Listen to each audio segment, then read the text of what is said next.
இலாரை ஒருத்தல் அவர் நாண நன்னயம் செய்துவிடல். யார்? Who is my neighbour? எனது அயலான் யார்? எனது அயலான் எனக்காக என்ன செய்வான், என்ன செய்ய வேண்டும் என்பதன் கருப்பொருளே இன்றைய ஞாயிறு வாசகத்தின் சிந்தனை. இயேசு கிறிஸ்துவில் பிரியமான சகோதர சகோதரிகளே,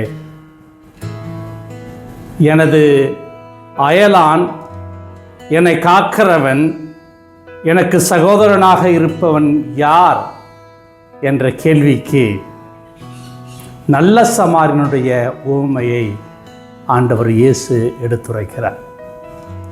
ஒரு சட்ட வல்லுநரான லேவி, ஒரு குருவானவர் செய்யாத செயலை நல்ல சமாரியன் செய்ததிலிருந்து இப்படித்தான் ஒருவன் மற்றவர்களுக்காக வாழ வேண்டும் என்பதை ஆண்டவர் இயேசு எடுத்துரைக்கிறார்.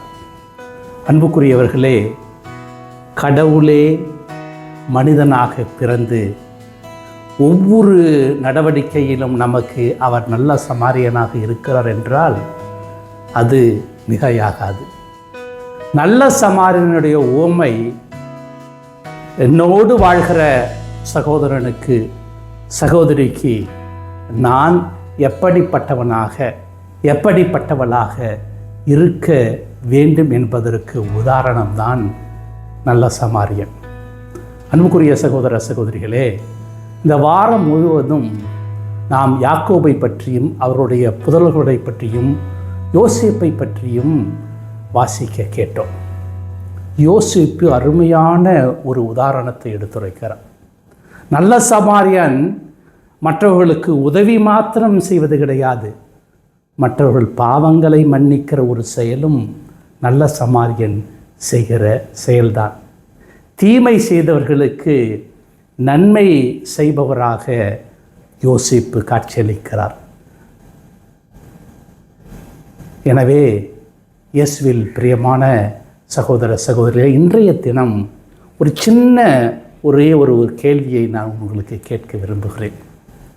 ஒவ்வொரு நாளும் பரலோகத்து மந்திரத்தை நாம் ஜெபிக்கிறோம் அல்லவா? பரலோகத்து மந்திரத்தை ஜெபிக்கிற பொழுது நாங்கள் எங்களுக்கு தீமை செய்தவர்களை மன்னிப்பது போல எங்கள் பாவங்களை மன்னியும் என்று ஜெபிக்கிறோம். அன்புக்குரியவர்களே, இன்றைக்கு நமது குடும்பங்களிலேயே, சமுதாயத்தில், ஏன் நம்மை சுற்றி வாழ்கிற மக்கள் செய்கிற இரண்டு பெரிய சாவான பாவம். ஒன்று புறம் பேசுவது, இரண்டாவது அடுத்தவருடைய நல்ல பெயரை கெடுப்பது. இந்த புறம் பேசுவதும் அடுத்தவர்களின் நல்ல பெயரை கெடுப்பதும் நல்ல சமாரியன் செய்கிற செயல் அல்ல. ஒரு நாளைக்கு 10 முறையாவது நாம் புறம் பேசுவோம். ஒரு நாளைக்கு அட்லீஸ்ட் 10 பேருடைய நல்ல பெயரையாவது நாம் கெடுப்போம். மரித்த நமது முன்னாள் திருத்தந்தை புனித பிரான்சிஸ் புறம் பேசுவது எதற்கு சமம் என்று சொல்லுகிறார்? புறம் பேசுபவர்கள் தீவிரவாதிகள் என்று சொல்லுகிறார். இந்த திருப்பலியில சிந்தனையிலே நாம் ஒன்றாக ஒரு குடும்பமாக பங்கெடுக்கிற பொழுது இந்த கருத்திற்காக ஜெபிப்போம்.